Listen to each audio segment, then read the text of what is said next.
7వ వచనం నుంచి ధ్యానం చేసుకుందాం.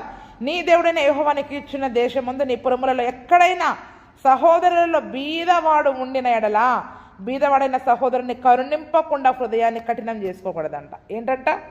బీదవారి పట్ల కనికరం చూపించే విషయంలో హృదయాన్ని కఠినం చేసుకోవద్దు. సువార్తలలో కూడా ఒక మాట ఉంటుంది, ఒకవేళ దేవుడు ఒక మంచి స్థితి మనకి ఇచ్చాడు అనుకోండి, మన తోడబుట్టినోళ్ళు ఉంటారు, అన్నదమ్ములు ఉంటారు, అక్కజల్లెల్లో ఉంటారు, వాడు లేని స్థితిలో ఉన్నాడు అనుకోండి, తప్పకుండా ఈ వ్యక్తి ఏం చేయాలి చెప్పండి? వారికి సహాయం చేసేవారిగా ఉండాలి. అలాగని ఊరికే ఇక వీళ్ళ మీద ఆధారపడేవారిగా కూడా వారు ఉండకూడదు. వారు చేసుకునేది వారు చేసుకోవాలి, కానీ అంతో కొంత మనం ఖచ్చితంగా సహాయం, హృదయాన్ని మాత్రం మనం కఠినం చేసుకోవడానికి వీలు లేదు అని దేవుని యొక్క వాక్యం అక్కడ సెలవిస్తూ ఉంది. యాకోబు పత్రిక 2:15 నుండి కూడా మనం చూసుకుందాం. సహోదరుడైనను సహోదరి అయినను దిగంబరులై ఆనాటికి భోజనము లేక ఉన్నప్పుడు మీలో ఎవడైనను శరీరమునకు కావలసిన వాటిని ఇయ్యక సమాధానముగా వెళ్ళుడి, చలి కాచుకొనుడి, తృప్తి పొందుడని చెప్పిన ఎడల ఏమి ప్రయోజనము? అలాగే విశ్వాసము క్రియలు లేనిదైతే అది ఒంటిగా ఉండి మృతమైనదగును. ఏమంటున్నారు చూడండి ఇక్కడ. ఇప్పుడు అది చెప్పిన మాట అదే. ఎవరైనా పేదవాళ్ళు కనిపిస్తే మన హృదయాన్ని కఠినం చేసుకోకూడదు. వాడు చలితో వణుకుతున్నాడు, వాడు భోజనం లేకుండా ఉన్నాడు, మనం ఏం చెప్తాం? ఎవరైనా దిగంబరుడుగా మన దగ్గరకు వచ్చి భోజనం లేకుండా ఉన్నప్పుడు చాలామంది వారి అవసరాలకు ఇవ్వకుండా, ఓకే మంచిది వెళ్ళిరా, నీ గురించి మేము ప్రార్థన చేస్తాంలే అని మనం ఎన్ని ప్రార్థనలు చేసినా వాడు ఆకలి తీరుద్దా చెప్పండి? తప్పుకోవడానికి మనం ఇవ్వకపోతే వాడికి వాడు చలి కాచుకునేవాడిగా ఉంటాడా? అందుకే శరీరానికి కావలసిన వాటిని కూడా ఇవ్వాలి. ఏం చేయాలంట? కేవలం ఇక్కడ కూర్చొని గంటలు గంటలు ప్రార్థన చేయడమే కాదు, ఖచ్చితంగా వారి శరీరానికి అవసరమైన భోజనము, వస్త్రాలు, భోజనాన్ని వస్త్రాన్ని ఖచ్చితంగా ఇచ్చేవారిగా ఉండాలి. అందుకని వెళ్ళి చలి కాచుకో, పొయ్యి మంటేసుకో, నీకు వెచ్చగా ఉంటుంది అని దుప్పటి ఇవ్వకుండా నువ్వు వెచ్చగా ఉంటుంది పొయ్యి చలి మంటేసుకో అని చాలామంది చెప్పేవారిగా ఉంటారు. ఏంటంటే వీడికి ఇవ్వడం ఇష్టం ఉండదు. చలి పెడుతుందయ్యా అంటే చలి మంటేసుకోపాడు కూర్చోపో అని చెప్పేవారిగా ఉంటారంట. నువ్వు ఇవ్వకుండా ఆ మాట చెప్పడము ఎంతవరకు ప్రయోజనం? ఎందుకంటే క్రియలు లేనిదైతే అది ఒంటిగా ఉండి మృతమైనదగును. అంటే మనం ఎంత విశ్వాసం ఉండి ప్రార్థన చేసినా కూడా క్రియలలో ఆ విశ్వాసాన్ని కనపరచాలి. క్రియల మూలముగా ఆ యొక్క సహాయం చేసి క్రియలను కనపరిస్తేనే క్రియలలో కనపరుచుకునే వారముగా ఉంటాం. అందుకనే నీ చెయ్యి ముడుచుకొనక వాని కొరకు అవశ్యముగా చెయ్యి చాచి వాని అక్కర చొప్పున అక్కరకు చాలినంత అవశ్యంగా నువ్వు వానికి అప్పియాలి. ఒకవేళ దుప్పట్లేదు, 100 రూపాయలు ఇచ్చి కొనుక్కోపోరా అనండి, 200 ఇచ్చి కొనుక్కోపోనని చెప్పండి. ఒకవేళ ఆ సమయానికి మన దగ్గర లేకపోయినా ఏం చేయాలంట? వానికి అప్పిచ్చేసేసి, అప్పు కోసం వచ్చినా అప్పు ఇవ్వాలి. వానికి ఏది అక్కరో అక్కర చొప్పున ఖచ్చితంగా ఇవ్వాల్సిందే. అందుకని విడుదల సంవత్సరమైన 7వ సంవత్సరమున సమీపమైనదని చెడ్డ తలంపు నీ మనసులో పుట్టక ఉండనట్లు నువ్వు జాగ్రత్త పడుము. బీదవాడని నీ సహోదరుని ఎడల కటాక్షము చూపక నీవు వానికి ఏమి ఇయ్యకపోయిన ఎడల వాడు ఒకవేళ నిన్ను గూర్చి యెహోవాకు మొర్ర పెట్టును, అది నీకు పాపమగును. కొద్దిమందికి ఒక చెడ్డ ఆలోచన వస్తుంది. 6 సంవత్సరాలు అప్పు తీరవలేదు, ఇప్పుడు 7వ సంవత్సరంలో ఏం చేయాలి? దాన్ని వాడికి ఇచ్చేయాలి కదా, విడుదల ఇచ్చేయాలి కదా. అంటే వీడు దీని కొరకే కావాలని ఇంతకాలం అప్పు కట్టకుండా ఉన్నాడు. ఏం ఆలోచిస్తాం చెప్పండి? మనం ఆలోచన చేస్తామా లేదా? వాడికి అంతుంది ఇంతుంది, వాడి అవసరాలన్నీ తీర్చుకుంటున్నాడు, అప్పు కట్టడానికి మాత్రమే డబ్బులు లేదంటున్నాడు అని చెప్పి చాలామంది ఏం చేసేవారిగా ఉంటారంటే హృదయంలో మనస్సులో చెడ్డ ఆలోచనను కలిగేవారిగా ఉంటారంట. 7వ సంవత్సరం వచ్చింది, విడుదల ఇచ్చేసేయాల్సిందే. వాడు కట్టుకోగలడా కట్టుకోలేడా అది తర్వాత సంగతి. ఎందుకంటే దేవుడు చెప్పిన మాటకే మనం లోబడాలి. చాలామంది ఏం చేస్తారంటే మనుషుల గురించి చెడ్డగా ఆలోచించేవారిగా ఉంటారు. అసలు చెడ్డ తలంపనే వాక్యం చెప్తుంది. ఏంటంట? వారికి ఉందిగా, వారు ఇవ్వచ్చు కదా, వారు కట్టుకోవచ్చు కదా, ఎంతసేపు ఎదుటి వారిని గురించి అనే చెడ్డ ఆలోచనలను మనం కలిగి ఉంటాం. అందుకనే అంటే ఆదికాండంలో ఏమంటారు? నరుల యొక్క హృదయ ఆలోచన, వారి యొక్క ఊహ కేవలం చెడ్డదంట. మన ఊహలు చెడ్డవి, ఆలోచనలు చెడ్డవి, తలంపులు చెడ్డవి కదా. ఎప్పుడూ ఒక వ్యక్తి గురించి మనం మంచిగా ఆలోచించాం. ఎంతసేపు వారు ఎందుకు ఇవ్వలేదో, ఏ పరిస్థితిలో ఇవ్వలేదో మనం ఆలోచించాం. ఎంతసేపు వాళ్ళకి అన్నీ వెళుతున్నాయి కానీ ఇవ్వట్లేదు. ఏమనుకుంటాం చెప్పండి అని. కావాలని ఇప్పటిదాకా వాళ్ళు లాక్కొచ్చారు. ఎందుకు? విడుదల సంవత్సరం వస్తుంది కదా అని చాలామంది చెడ్డగా ఆలోచించేవారిగా ఉంటారు. ఇది అందరిలో ఉంటుంది, సాధ్యమైనంత వరకు మనుషుల్లో ఉంటుంది. అందుకే మనుషుల యొక్క ఊహ, తలంపులు, ఆలోచనలు చెడ్డమనే వాక్యం చెప్తా ఉంది. ఇవన్నీ క్రైస్తవులమైన మనం మార్చుకోవాలి. ఈ చెడ్డ తలంపులు తీసేయాలి, చెడ్డ ఆలోచనలు తీసేయాలి. మీకు చేతనైతే ఇవ్వాలి, లేకపోతే విడిచిపెట్టేయాలి. అంతేగాని వాడు కావాలనే చేశాడు, ఇలా చేశాడు, అలా చేశాడు, దాని గురించి ఒక గంట సేపు చర్చించుకొని ఇంకొకరితో మాట్లాడుకొని ఎంత సమయాన్ని వ్యర్థం చేస్తుంటాం చెప్పండి మనం. అవునా? ఇవన్నీ దేవుడు వింటాడా లేదా? ఇవన్నీ దేవుడు వింటాడా లేదా? ఒకవేళ వాళ్ళని మనం నిర్బంధించి కటాక్షం చూపించకుండా వాడికి ఇవ్వకుండా మనం వాడిని ఆపామనుకోండి, వాడు పోయి దేవుని దగ్గర మొరపెడతాడంట. ఆజ్ఞ ఉంది ఏమని, దేవా వాడు ఇవ్వట్లేదు, నా పరిస్థితి ఇంత కష్టంగా ఉంది, నా పరిస్థితి అని వాడి బాధన గురించి దేవుడి దగ్గర మొరపెడితే అది మనకి పాపం అయిపోద్ది. ఏమైపోద్ది చెప్పండి? అది మనకు పాపం అయిపోద్ది. అందుకని ఎవ్వరు సంఘంలో శరీరంలో అవయవాలుగా ఉన్న మనము ఒకరి గురించి ఒకరము బాధ పెట్టుకోవడానికి వీలు లేదు. ఒక అవయవం ఇంకొక అవయవాన్ని బాధ పెట్టుద్ది. ఆ బాధను బట్టి ఆ అవయవం దేవుని దగ్గర మొరపెడుతుంది. అప్పుడు ఏమైపోతుంది చెప్పండి? దీనికి అది దేవుని దృష్టిలో వీళ్ళు పాపులుగా మిగిలిపోతాం, మనం పాపులముగా మిగిలిపోతాం. అందుకని చూడండి, అది వాడు దేవునికి మొరపెడితే గనక అది నీకు పాపమగును. కయ్యను హేబెలు విషయంలో కూడా మనం చూస్తాం. కయ్యను ఏం చేస్తాడు? హేబెలుని చంపివేసినప్పుడు, కోపంతో బాధ పెట్టినప్పుడు రక్తం వెళ్ళి మొరపెట్టింది. అది కయ్యనుకి ఏమైపోయింది చెప్పండి? పాపముగా, శాపముగా అది మారిపోయింది. అందుకని మనం ఎవరినైనా బాధ పెడుతున్నప్పుడు వాళ్ళు దేవుని దగ్గర ఈ సంగతి గురించి మొరపెడితే ఇది నాకు పాపం అయిపోద్దేమో. ఆజ్ఞ ఉంది, ఆ ఆజ్ఞ ప్రకారం చేయడమే మన పని. దాని గురించిన పరిణామాలు మనం ఆలోచించొద్దు, దాని గురించి ఆలోచనలు పెట్టుకోవద్దు. పని చేయమంటే అది చేసేయాల్సిందే. నీవు నిశ్చయముగా వానికి ఇయ్యవలను. వానికి ఇచ్చినందుకు మనసులో ఏం చేయకూడదంట? విచారపడొద్దు. ఇందువలన నీ దేవుడైన యెహోవా నీ కార్యములన్నిటిలో, నీవు చేయు ప్రయత్నములన్నిటిలో నిన్ను ఆశీర్వదించును. వాడికి అనవసరంగా ఇచ్చానే, ఇవ్వకుండా ఉంటే బాగుండు. ఎందుకంటే వాడికి వాళ్ళు కూడా ఇచ్చారు కదా. ఎదుటి వాళ్ళ సంగతి మనకు అనవసరం.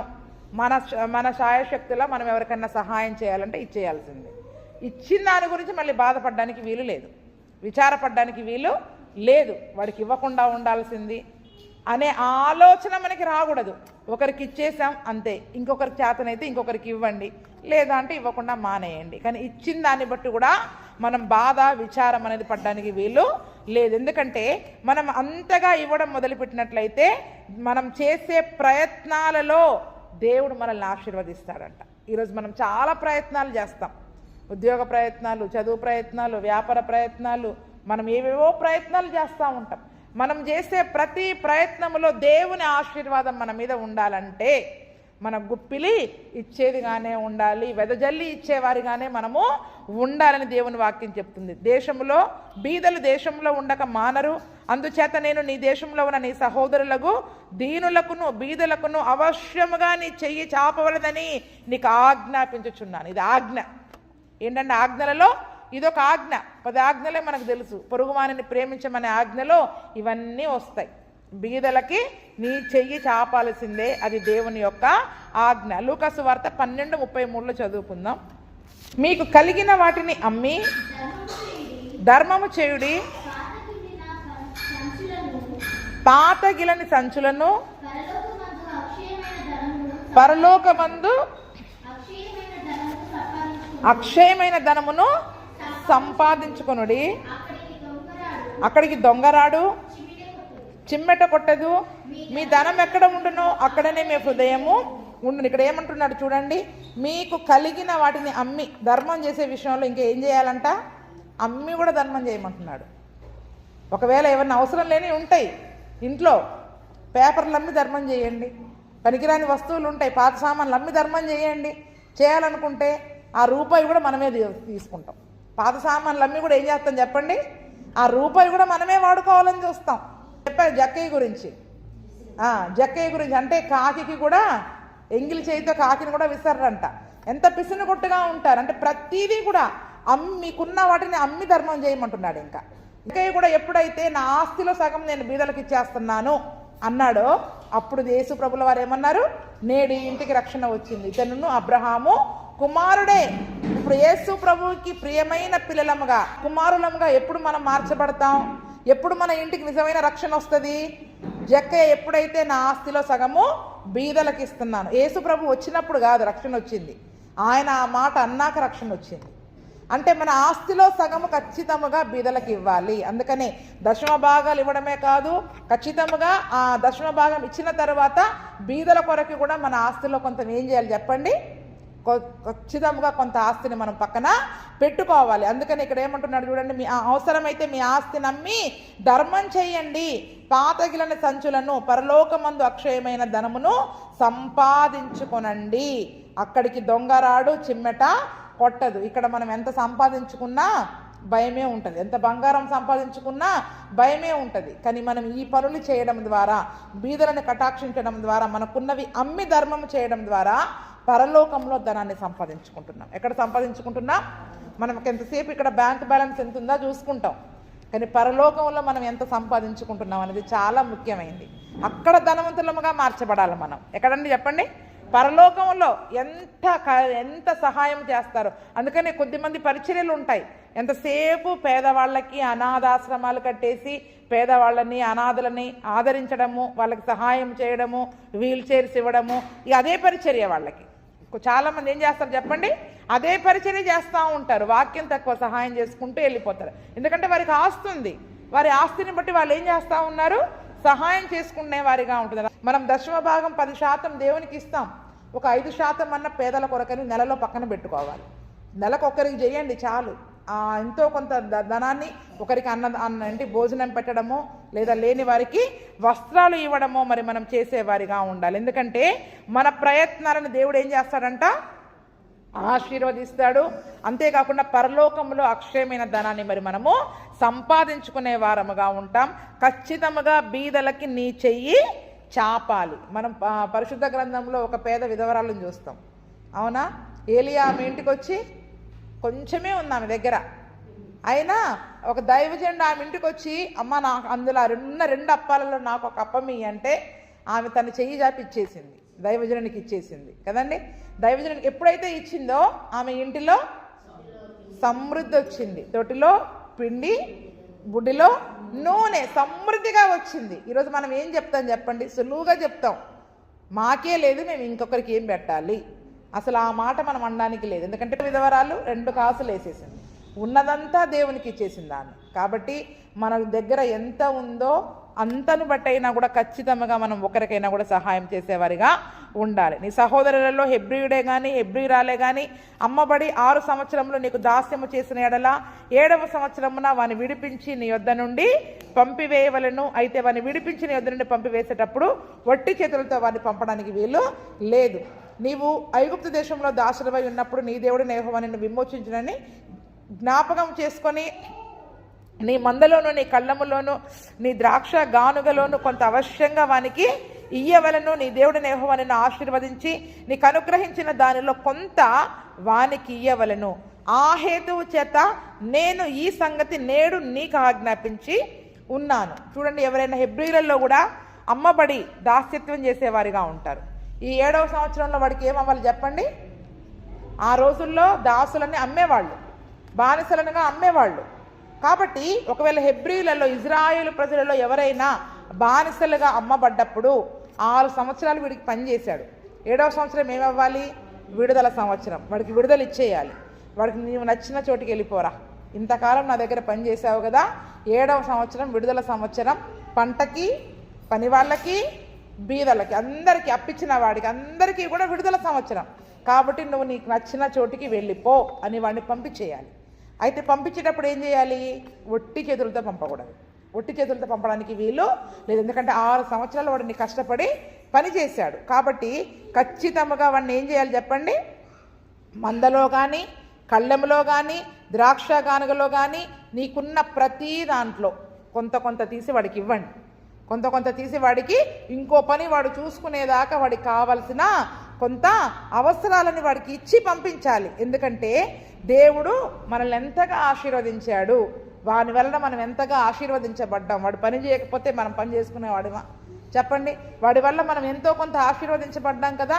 కాబట్టి దేవుడు మనల్ని ఆశీర్వదించిన కొలది కొంత వాడికి ఇవ్వాలి. అంటే మన ఆశీర్వాదంలో ఖచ్చితంగా ఏం చేయాలి చెప్పండి, కొంత విడుదల అవ్వాల్సిందే, కొంత ఆస్తి విడుదలగా వెళ్లాల్సిందే. ఎందుకంటే ఐగుప్తు దేశం నుండి వీళ్ళు బానిసలుగా ఉండి బయటికి వచ్చేటప్పుడు కూడా ఒట్టి చేతులతో వచ్చారా వీళ్ళు?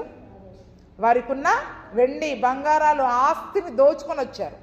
వాళ్ళ ఆస్తిని దోచుకొని వచ్చారు వీళ్ళు కదండి. మీరు ఒట్టి చేతులతో రాలేదు కదా, వాడిని కూడా ఒట్టి చేతులతో నువ్వు పంపడానికి వీలు లేదు. చూడండి, కొద్దిమంది ఉంటారు ఎంతగా ఇస్తారంటే మన ఇంటికి వచ్చిన వాళ్ళని ఖాళీగా పంపించారు. ఉన్న చిన్నదైనా కూడా సరే కదా. కొద్దిమంది బంధువులు ఇంటికి వస్తే ఇంత జాకెట్ ముక్కైనా పెట్టి పంపిస్తారు, ఏమి లేదు ఇంత టవలైనా పెట్టి పంపిస్తారు. అంటే ఏదో ఒక చిన్న కానుకైనా వారికి ఇచ్చి పంపించాలి, వాడు పేదోడు నా ఇంటికి వచ్చాడు అని చెప్పి ఇచ్చేవారిగా ఉంటారు. అలాగ నిజంగా పేదవాళ్ళు ఎవరైనా మన ఇంట్లో ఉన్నట్లయితే వారి అవసరాన్ని బట్టి వారికి ఏదైనా అవసరం ఉంటే మనం వారిని ఇచ్చి పంపించేవారిగానే మనం ఉండాలి. ఖాళీ చేతులతో మనం వారిని పంపించడానికి, ఎందుకంటే దేవుని వలన మనకు ఆశీర్వాదం వస్తుంది, దేవుడు మనల్ని దీవించేవారిగా ఉంటారు. కాబట్టి ఖచ్చితంగా వారికి ఇవ్వాలి. ఎందుకంటే నువ్వు కూడా ఐగుప్తు నుండి ఆ రీతిగా వచ్చావు కాబట్టే ఈ ఆజ్ఞని నీకు ఇచ్చా కదా. ఐగుప్తు నుండి కూడా నిన్ను విడిపించినప్పుడు మరి నేను ఒట్టి చేతులతో నిన్ను పంపించలేదు కాబట్టి ఈ ఆజ్ఞ నేను నీకు ఇచ్చానని దేవుని యొక్క వాక్యం చెప్తా ఉంది. 16వ వచనంలో చూసినట్లయితే, అయితే నీ యొద్ద వానికి మేలు కలిగినందున నిన్ను నీ ఇంటి వారిని నేను ప్రేమిస్తున్నా కనుక నేను నీ యొద్ద నుండి వెళ్ళిపోను అని ఒకవేళ అతడు నీతో చెప్పితే, వాడికి ఏంటి, వీళ్ళు నన్ను చాలా బాగా చూసుకున్నారు, నేను ఎక్కడికి వెళ్ళను, ఇక్కడే ఉంటా. ఉంటే కనుక మళ్ళీ ఎన్ని సంవత్సరాలు ఉండాలి చెప్పండి? మళ్ళీ 6 సంవత్సరాలు ఉండాల్సిందే. ఈ 7వ సంవత్సరంతో కలిపితే 7 సంవత్సరాలు మళ్ళీ వాడు వీళ్ళకి పని చేయాల్సిందే అని. ఒకవేళ నేను వెళ్ళనంటే వెళ్ళను, నేను నా పిల్లలు నా భార్య మేమందరం ఇక్కడే ఉంటాం, మీతోనే ఉంటామంటే అప్పుడు ఆ వ్యక్తి ఏం చేయాలంట, కదురుని పట్టుకొని తలుపులోనికి దిగునట్లుగా, కదురు అంటే ఇది, పట్టుకొని దిగునట్లుగా వాని చెవికి దానిని కుచ్చవలెను.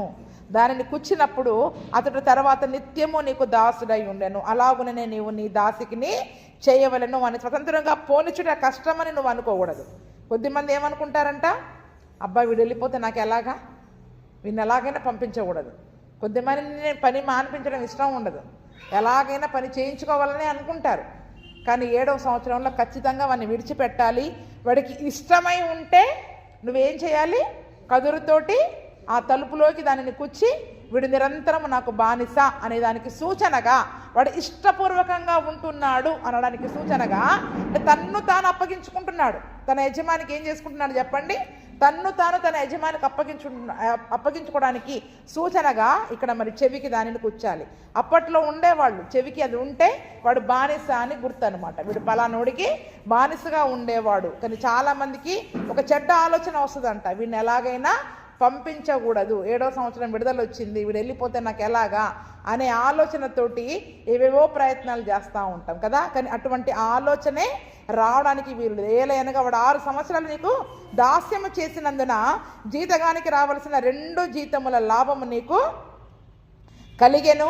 అలాగైతే నీ దేవుడైన యెహోవా నీకు చేయు వాటన్నిటి విషయంలో నిన్ను ఆశీర్వదించెను. ఎందుకంటే వాడు 6 సంవత్సరాలు నీకు చేశాడు. చేసినప్పుడు జీతగానికి రావాల్సిన 2 జీతాల లాభం ఎవరికి కలిగిందంట, ఆ ఇంటి వారికి దేవుడు ఇచ్చాడంట. ఏంటంట, 2 లాభాన్ని దేవుడు వీడికి ఇచ్చాడంట. కాబట్టి 2 లాభం వచ్చినప్పుడు ఏం చేయాలి చెప్పండి, వాడికి అంతో కొంత ఖచ్చితంగా సహాయం చేసేవారిగా ఉండాలి. ఇదే మాట మనం చదువుకుంటాం 7వ సంవత్సరంలో కూడా. మరి ఆ యొక్క పంట వారు విడుదల సంవత్సరం అయినప్పుడు ఆ యొక్క కొత్త సంవత్సరంలో వచ్చే వరకు కూడా 2 పంటని ఇస్తాడంట.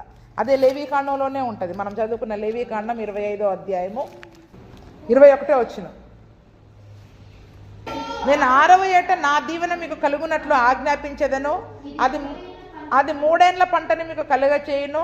మీరు 8వ సంవత్సరమున విత్తనములు విత్తి 9వ సంవత్సరం వరకు పాత పంట తినెదరు, దాని పంటను కూర్చు వరకు పాత దానిని తింటారు. అంటే 6వ సంవత్సరం దేవుడు ఎటువంటి దీవెన ఆజ్ఞాపిస్తాడంట, 2 జీతాల లాభం కలుగుతుందంట. 2 దీవెన. ఇక్కడ చూసుకుంటే కనుక 3 దీవెన, 3 ఏళ్ల పంటని ఇస్తాడంట. ఎందుకంటే 7వ సంవత్సరం పంట వేయరు కదా. 6వ సంవత్సరంలో ఎంత పంట ఇస్తాడంట దేవుడు, 3 సంవత్సరాల పంటను ఆజ్ఞాపిస్తాడంట. ఎందుకంటే 7వ సంవత్సరం ఎవరికి విడిచిపెడతారు, వీళ్ళకి విడిచిపెట్టేస్తారు. కాబట్టి 7వ సంవత్సరం అంతా వీళ్ళకి తినడానికి కావాలి. మరి 8వ సంవత్సరం మళ్ళీ పంట వేయాలి. పంటేసి కొత్త పంట వచ్చే వరకు ఈ 3 సంవత్సరాల పంటను కూడా దేవుడు వారికి ఇస్తారు. కొత్త సంవత్సరంలో 9వ సంవత్సరంలో పంట వీరు కోసే వరకు కూడా వీళ్ళు ఏ సంవత్సరం పంట తింటారు? 6వ సంవత్సరం పంటనే తింటారంట. అంటే చూడండి, దేవుడు మనము ఖచ్చితంగా వారికి సహాయం చేయాలని దేవుడు ఆశీర్వదిస్తూనే ఉంటాడు. కానీ ఈ ఆశీర్వాదాన్ని ఎక్కడ పోగొట్టుకుంటున్నామంటే, మనం బీదల పట్ల ఇవ్వవలసిన వారికి ఇచ్చేది ఆపడం వల్ల, కూలీని బిగపట్టడం వల్ల ఏం చేస్తుందంటే ఆ కూలి మొరపెడుతుంది దేవుని దగ్గర. అది మనకి పాపం అయిపోయి రావాల్సిన ఆశీర్వాదం మనకి రావట్లా. నిజానికి ఇప్పుడు విశ్రాంతి దినమున 7వ రోజు కూడా మనం దేవుని సన్నిధిలో ఉండాలి. 6వ దినమున దేవుడు ఏం చేస్తా అంటున్నాడు?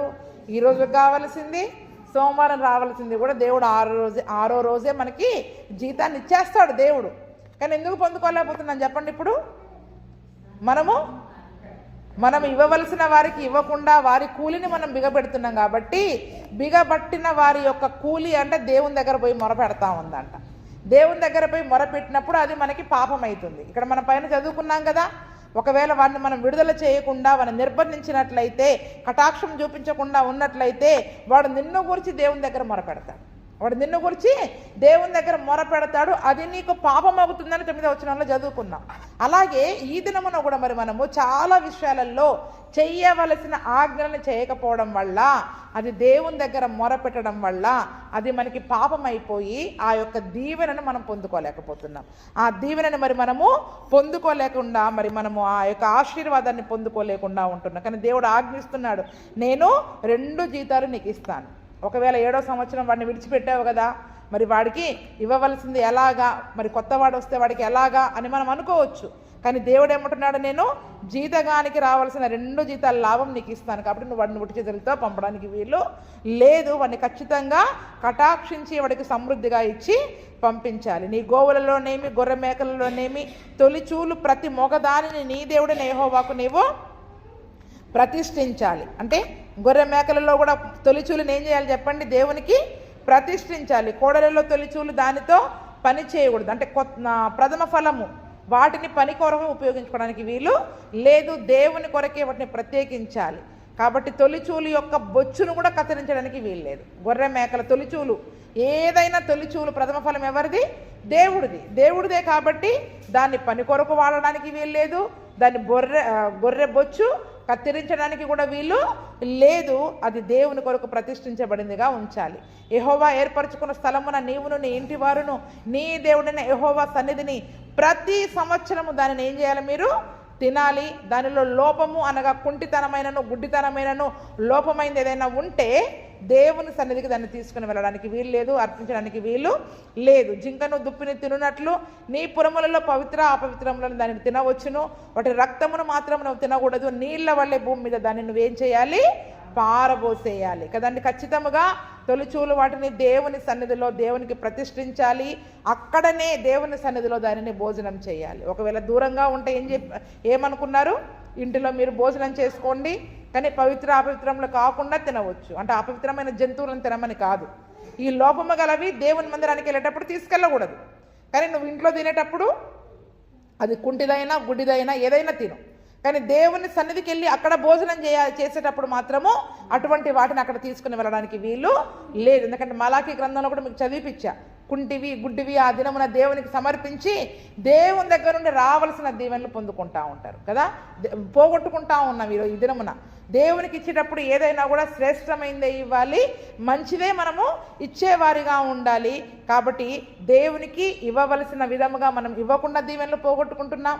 బీదలని, పేదవారిని, విధవరాండ్రని కటాక్షించే విషయంలో కూడా సరైన విధముగా కనికరం చూపించకుండా కటాక్షించకుండా కూడా దేవుని దీవెనలను మరి మనం పోగొట్టుకునే వారిగా ఉంటా ఉన్నాం. దేవుని ఒకటే మాట చెప్తా ఉన్నాడు, నా మాట మీరు విని జాగ్రత్తగా దీన్ని చెయ్యండి, నిశ్చయంగా నేను నిన్ను ఆశీర్వదిస్తా.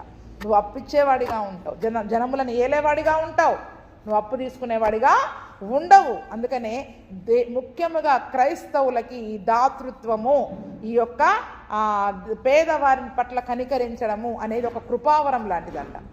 కృపావరాలు 9 ఉన్నాయి, కానీ ఇంకా వరాలు చాలా ఉన్నాయి. క్రైస్తవులకి ఉండవలసిన కృపావరం ఏంటి చెప్పండి? దాతృత్వము. పేదవాళ్ళకి ఖచ్చితముగా ఇవ్వాలి అనే దాతృత్వ గుణము అనేది ఖచ్చితంగా ఉండాలి. సోదరులారా, మాసిదోనియా సంఘములకు అనుగ్రహింపబడిన దేవుని కృపను గురించి మీకు ఒక కృప ఉందంట. వారికి అనుగ్రహించబడిన కృప ఏంటి? ఎలాగనగా వారు బహు శ్రమల వలన పరీక్షింపబడగా అత్యధికముగా సంతోషించిరి, మరియు వారు నిరుపేదలైనను వారి దాతృత్వము బహుగా విస్తరించెను. ఏంటంట? మాసిదోనియా సంఘానికి ఒక కృపావరం ఉంది. ఏంటా కృపావరం అంటే వాళ్ళు చాలా శ్రమల గుండా వెళతా ఉన్నారు, శ్రమల గుండా పరీక్షల గుండా వెళతా ఉన్నారు. అంతేకాదంట వాళ్ళు బహు నిరుపేదలంట. ఏంటంట? చాలా పేద సంఘం, దీన సంఘం. ఇప్పుడు ఈ పేద సంఘం అయినా కూడా మా సంఘమే చిన్న సంఘం అండి, మేమే పేదవాళ్ళం అండి అని ఎప్పుడూ నోరు తెరిసని లేదంట. కానీ దాతృత్వం ఇచ్చే విషయంలో వాళ్ళు ఏం చేశారంట? బహుగా విస్తరించారంట.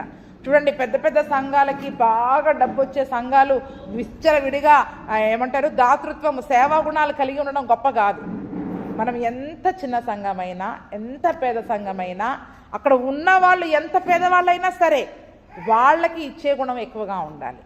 ఇది దాతృత్వము అంటారు దీన్ని. ఇప్పుడు ద్వితీయోపదేశ కాండం 15వ అధ్యాయం అంతా చెప్పబడింది ఏంటంటే దాతృత్వము అనే కృపావరాన్ని ప్రతి క్రైస్తవుడు కలిగి ఉండాలి.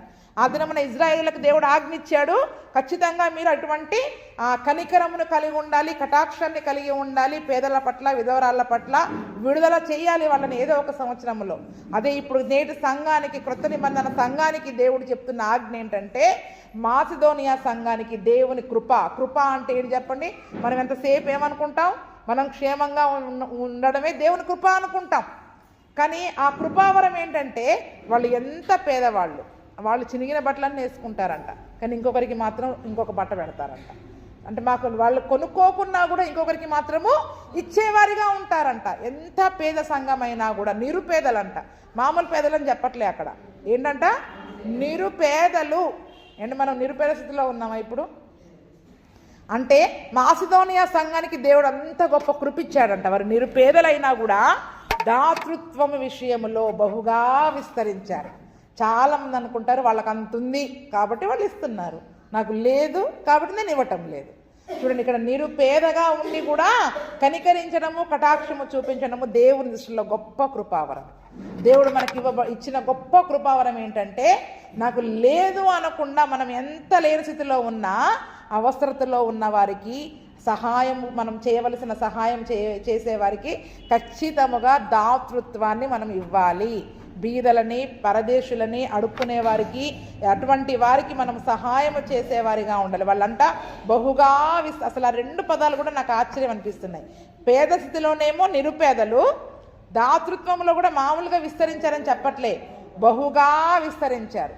మనం కేవలం పండగలప్పుడు మాత్రమే చాలామంది ఇచ్చేవారిగా ఉంటారు కదండి, పండగలప్పుడు మాత్రమే ఇచ్చేవారిగా ఉంటారు. పండగలప్పుడే కాదు, మన కంటికి కనబడిన ప్రతిసారి మనం చేసేయాలి.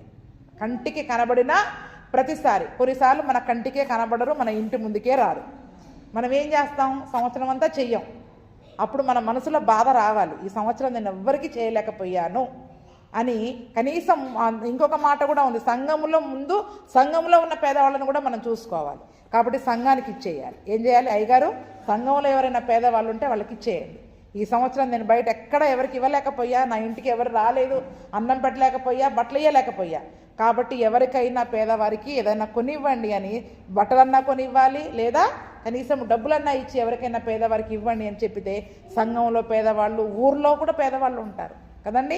ముందు సంఘంలో వాళ్ళకి చూసుకోవాలి, తర్వాత మన ఊర్లో కూడా ఎవరైనా పేద స్థితిలో ఉన్నవారేమో వారికి కనీసం ఒక సంవత్సరానికి ఒకసారి 2 సార్లు మనం కొని ఇచ్చేవారిగా ఉన్నట్లయితే క్రీస్తు ప్రేమని వాటి ద్వారా మనము చూపించేవారిగా ఉంటాం. ఎంతసేపు ఏం లేదా అమ్మ, అప్పులున్నాయా, సర్లే నేను వెళ్ళి ప్రార్థన చేస్తాను అని ప్రార్థన చేయడమే కాదు, వారి గురించి వారికి అంతో కొంత మనం సహాయం చేసేవారిగా ఉన్నట్లయితే నిజముగా యేసయ్య ప్రేమ ఇంత గొప్పదా అని, క్రీస్తు ప్రేమను, మంచి సమరయుని ప్రేమ అదే.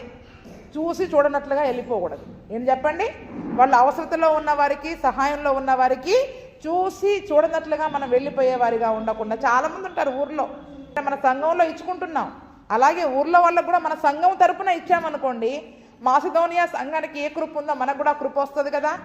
బేతేలు ప్రార్థనా మందిరానికి దేవుడిచ్చిన కృపావరము, దాతృత్వము ఊర్లో వాళ్ళకు కూడా పంచిపెట్టామండి.